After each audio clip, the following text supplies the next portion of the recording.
Assalamualaikum warahmatullahi wabarakatuh. Selamat malam. Jumpa lagi dengan saya Aldi di channel Mereka Ada.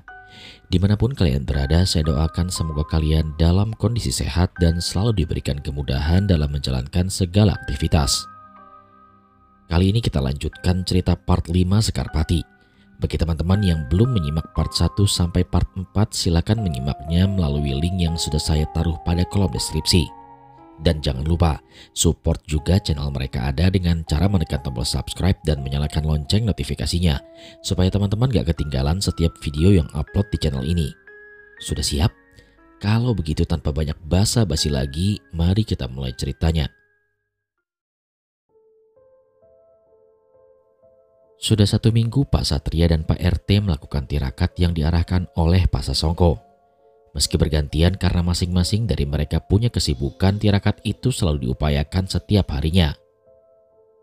Kapan tirakat ini bisa diselesaikan? Pertanyaan itu melekat pada pikiran mereka setiap harinya. Beruntung Pak Sasongko menyuruh mereka melakukan itu pada sore hari saat matahari masih di atas kepala. Mungkin jika diminta melakukannya saat malam hari, banyak di antara mereka memilih mundur dari tugasnya dan lebih memilih di dalam rumah saja karena merasa takut oleh gangguan Sekar.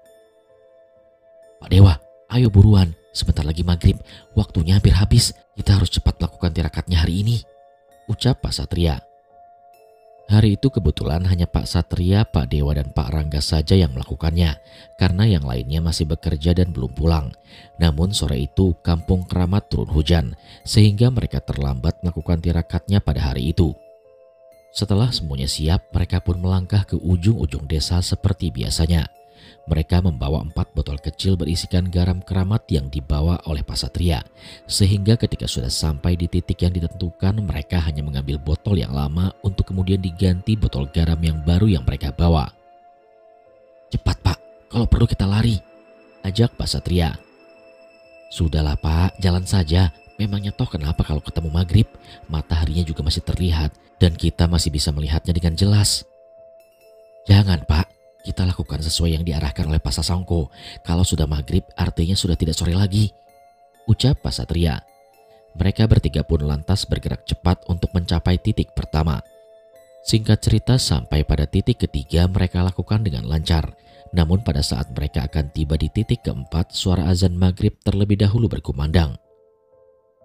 Maghrib? Tanya Pak Satria. Iya Pak, jawab Pak Dewa dan Pak Rangga bersamaan. Ayo cepat kita ganti botol yang lama Pak, ucap Pak Satria seraya berlari dan menggali tanah yang berisikan botol garam kemarin yang terpendam kemarin. Ketika selesai, mereka bertiga lantas melangkah ke arah pulang. Entah mengapa saat itu hanya Pak Satria saja yang merasa tidak enak karena hari itu tidak melakukan tirakat melebihi dari waktu yang telah diarahkan oleh Pak Sasongko. Pak, perasaan saya kok gak enak ya, ucap Pak Satria. Pak Dewa pun menepis perkataan Pak Satria dengan dalih jika itu hanya perasaan angin lalu saja. Titik akhir mereka hari itu berada di utara desa. Sementara pada titik itu dan wilayah rumah-rumah di kampung dibatasi oleh lahan warga yang di atasnya tumbuh banyak sekali pohon jati. Tidak begitu luas namun cukup membuat orang lelah ketika melewati jalan yang membelah di antaranya dengan berjalan kaki. Cahaya matahari perlahan menghilang dan hanya menyisakan temaram yang tampak di ujung langit. Apalagi tepat saat itu Pak Satria, Pak Dewa dan Pak Rangga baru saja memasuki area lahan jati. Hal itu lantas menyebabkan jalanan tampak gelap dan sukar dilihat jika hanya dengan mata telanjang. Ada yang bawa senter? Tanya Pak Dewa. Gak ada Pak, jawab Pak Satria dan Pak Rangga. Tapi handphone saya ada senternya, coba ya Pak saya nyalakan, ucap Pak Rangga. Suara azan dan pujian masjid dan musola masih banyak terdengar sampai ke telinga mereka, sehingga tidak terbersit sedikit pun rasa takut di pikiran dan perasaan mereka. Namun banyak orang menganggap jika waktu maghrib adalah waktu di mana banyak sekali setan-setan dan makhluk gaib keluar dari sarangnya untuk berkeliaran. Semakin lama suara azan dan pujian pun menghilang, berganti dengan suara jangkrik dan serangga malam yang memekik telinga. Rangga, cepatlah sedikit, Bapak kan ada senter, suruh Pak Dewa. Pak Rangga pun menambah kecepatannya, diikuti Pak Dewa dan Pak Satria di sebelahnya. Namun tak lama setelah itu di belakang mereka muncul dua orang wanita sedang berjalan beriringan. Spontan Pak Dewa, Pak Satria dan Pak Rangga menepikan dirinya karena melihat dua wanita itu terlihat sedang buru-buru. "Silakan duluan aja Mbak," ucap Pak Dewa. Kedua wanita itu lantas menyalip mereka bertiga dengan cepat melangkah dan hilang dari tangkapan mata mereka. Setelahnya mereka bertiga kembali berjalan. Namun anehnya kembali muncul dua orang wanita di belakangnya dengan berjalan terburu-buru. Mereka bertiga pun kembali menepi dan menyuruh mereka untuk jalan terlebih dahulu. Pak Satria yang sedari tadi sudah merasa tidak nyaman lantas menyadari sesuatu hal aneh dari dua wanita itu. "Pak, bukannya mereka berdua adalah wanita yang pertama tadi?" tanya Pak Satria sambil berjalan. "Ah, apa iya Pak? Gak mungkin rasanya. Pak Satria salah lihat aja kali Pak," kata Pak Rangga. "Sepertinya dia akan lewat lagi dari belakang kita. Perhatikan aja ya Pak, yang satu pakai daster merah dan yang satu lagi berwarna coklat. Dua-duanya punya rambut panjang tergerai hingga ke punggung. Dan satu lagi mereka datang tanpa senter, berjalan menembus kegelapan di sini hanya dengan mata telanjang. Ingat-ingat ya Pak, karena keyakinan saya dari tadi mereka yang mendahului kita hanya dua orang saja yang sama," ucap Pak Satria. Ternyata firasat Pak Satria tidaklah salah. Sekarang di belakang mereka kembali muncul dua orang wanita lagi. Dengan cepat mereka bertiga mempersilahkan dua wanita itu menyalip dan berjalan duluan. Satu persatu yang dikatakan Pak Satria mulai terjawab dengan mata kepala Pak Dewa dan Pak Rangga sendiri. "Coba kalian perhatikan bentuk dan pakaian yang mereka kenakan," ucap Pak Satria seiring dua wanita itu yang lama-lama hilang dari pandangan mereka. Wajah Pak Dewa dan Pak Rangga yang semula santai seketika berubah menjadi gelisah dan timbul keringat di dahinya. Entah apa sebabnya lahan jati yang biasanya mereka lalui ini dengan cepat malam itu terasa sangat lama. Langkah demi langkah mereka bertiga menyisakan jejak yang menimbulkan suara dari daun jati yang kering yang diinjak. Tidak lama kemudian kejanggalan itu muncul lagi. Dua wanita yang sudah 3 kali muncul sebelumnya sekarang tiba lagi di belakang mereka bertiga. Pak Satria lalu menepikan dirinya dan meraih handphone milik Pak Rangga. Kemudian perlahan ia sorotkan senter handphone itu menuju dua wanita itu. "Mbak, mau kemana?" tanya Pak Satria. Namun dua wanita itu tidak bergeming. Kini wanita itu berjalan pelan melewati mereka bertiga. Pak Satria tidak melepaskan pandangannya. Ia masih tajam dan menatap dua wanita itu dengan rasa yang sangat penasaran. "Pak Rangga, Pak Dewa, ada yang kenal wanita itu?" tanya Pak Satria. Keduanya lantas menggeleng. "Mbak," panggil Pak Satria lagi namun kali ini dengan nada yang cukup keras. Dan dua wanita itu tiba-tiba saja berhenti. "Mbak, kalian mau kemana?" Pak Dewa mulai bersuara.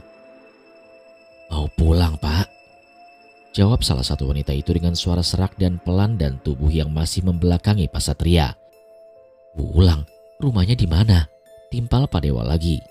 Mereka berdua lantas mengangkat tangannya lalu menunjuk ke suatu arah. "Di mana itu Mbak?" gantian Pak Rangga bertanya. Dan beberapa detik kemudian satu wanita itu kembali bersuara. "Kuburan." Sontak Pak Dewa terlonjak. "Kuburan? Kami gak ada niat buruk kepada kalian. Kami hanya bertanya di mana rumah kalian," ucap Pak Satria.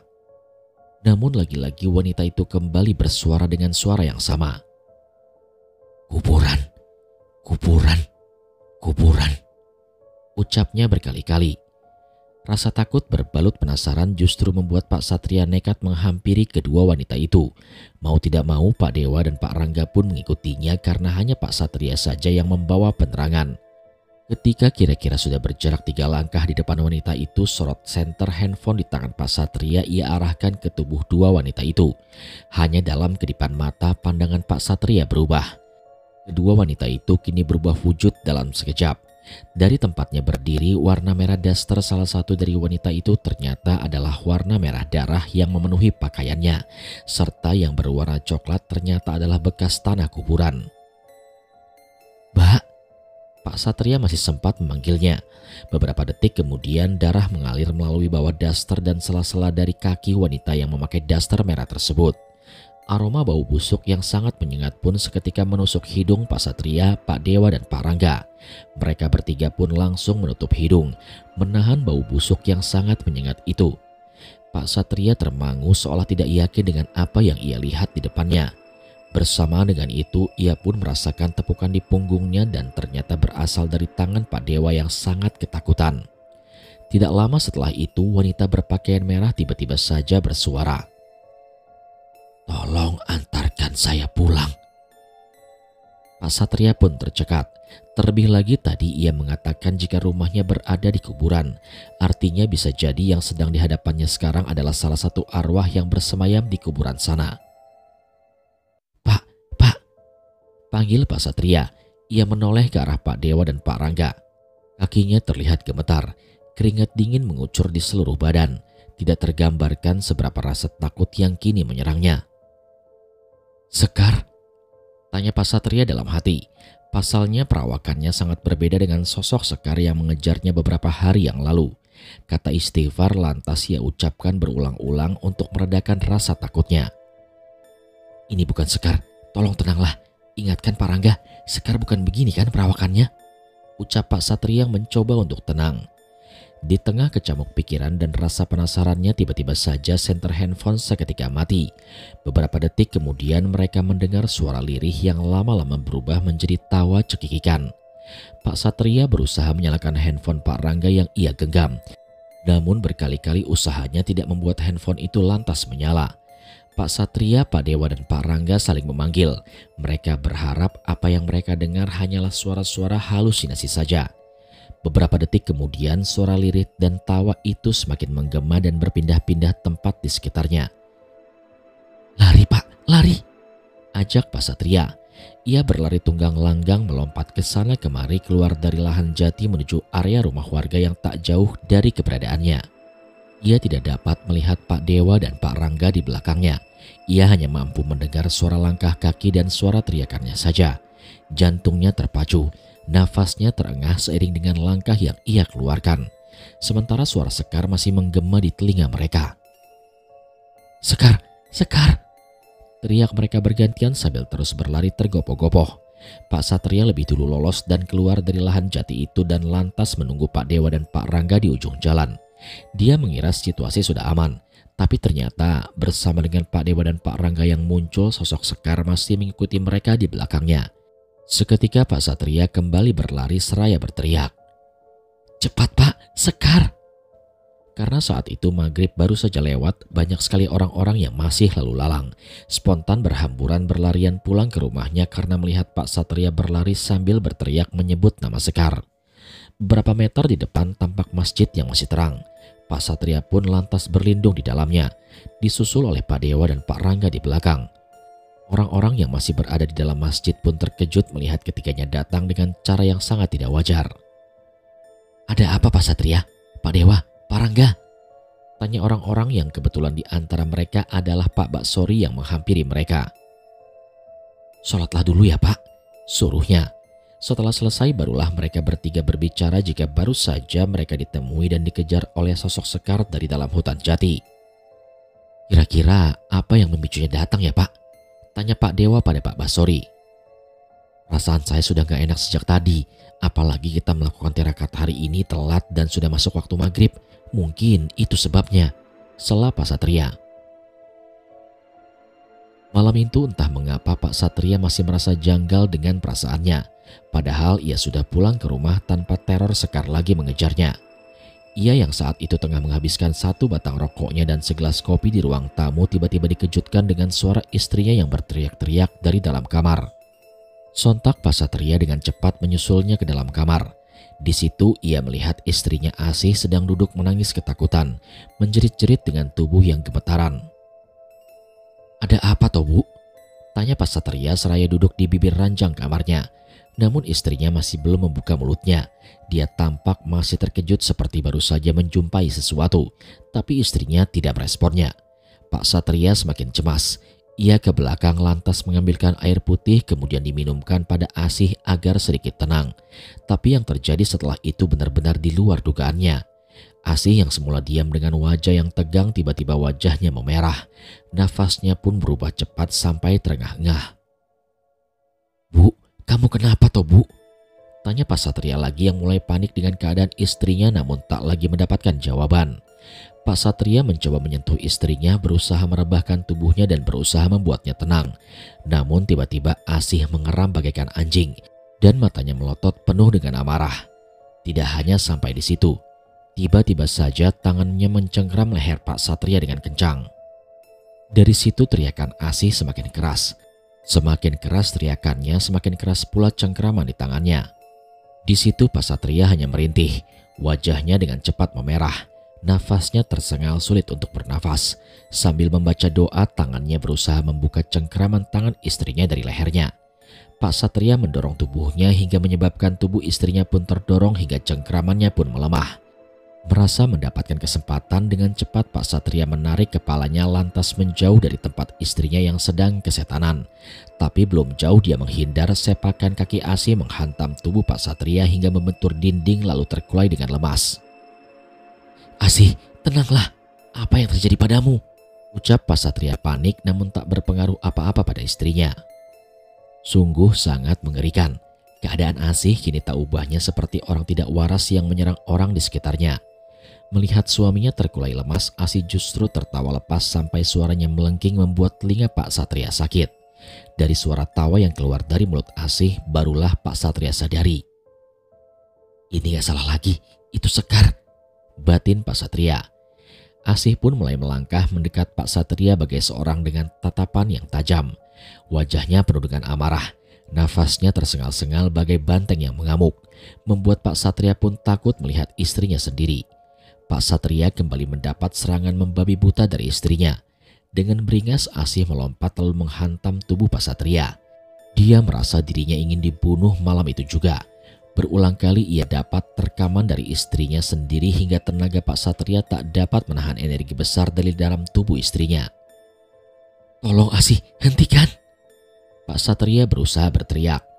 Sementara di sisi lain, Pak Sukri, tetangga dekat dari rumah Pak Satria, tiba-tiba saja mendengar suara tidak wajar dari rumah tetangga sebelahnya. Kebetulan malam itu Pak Sukri dan istrinya Lilis belum tidur karena baru saja pulang dari acara nikahan saudaranya di kelurahan sebelah. "Ada apa di rumah Pak Satria ya, Bu? Kok gaduh sekali rumah Pak Satria malam ini?" tanya Pak Sukri. "Iya ya, ada apa ya Pak?" jawab istrinya seraya menajamkan indera pendengarannya. Mereka berdua lantas keluar kamar, sama-sama memastikan apakah benar suara gaduh yang mereka dengar berasal dari rumah Pak Satria. Kemudian muncul suara teriakan Pak Satria dari dalam rumahnya. Pak Sukri dan istrinya mulai curiga, kemudian memutuskan keluar rumah untuk memeriksanya. Pak Sukri dan istrinya melangkah pelan menuju teras rumah Pak Satria. Di situ semakin jelas mereka mendengar suara erangan dari Pak Satria yang seperti menahan rasa sakit pada dirinya. Menyadari ada hal yang janggal di rumah Pak Satria, Pak Sukri pun lantas mengetuk pintu rumahnya berulang kali, tapi tak kunjung mendapat sahutan. Pak Sukri pun semakin cemas. Ia pun mencoba mengayunkan gagang pintu di depannya dan beruntung pintu tidak terkunci dan dapat dibuka dengan mudah. Pak Sukri ditemani istrinya di belakangnya melangkah pelan ke dalam rumah. Mereka berdua tidak melihat Pak Satria dan istrinya di ruang tamu ataupun di ruang tengah. "Pak Satria," panggilnya dengan pelan. Mata Pak Sukri mencoba melirik ke arah kamar yang pintunya terbuka. Seketika matanya terbelalak. Jantungnya seakan berhenti berdetak saat melihat pemandangan di depannya. Jelas sekali di situ ia melihat Bu Asih dengan amarah di wajahnya sedang mencengkram erat leher Pak Satria sambil berucap dengan pelan, "Mati, mati." Bergegas Pak Sukri masuk ke dalam. Dibantu istrinya, dia pun berusaha melepaskan cengkeraman tangan Bu Asih di leher Pak Satria. "Bu Asih, apa yang kamu lakukan?" hardik Pak Sukri. Cengkeraman tangannya benar-benar kencang. Butuh 3 orang dengan tenaga ekstra sampai akhirnya cengkeramannya melemah. "Apa yang terjadi di sini Pak Satria?" tanya Pak Sukri saat berhasil melepas cengkeraman di lehernya. Sekar, ucap Pak Satria dengan singkat. "Sekar? Apa maksudmu?" tanya Pak Sukri lagi. Istriku dirasuki Sekar." Kemudian suara benda melayang berjatuhan membentur tembok dan lantai rumah akibat ulah Asih yang sedang kerasukan.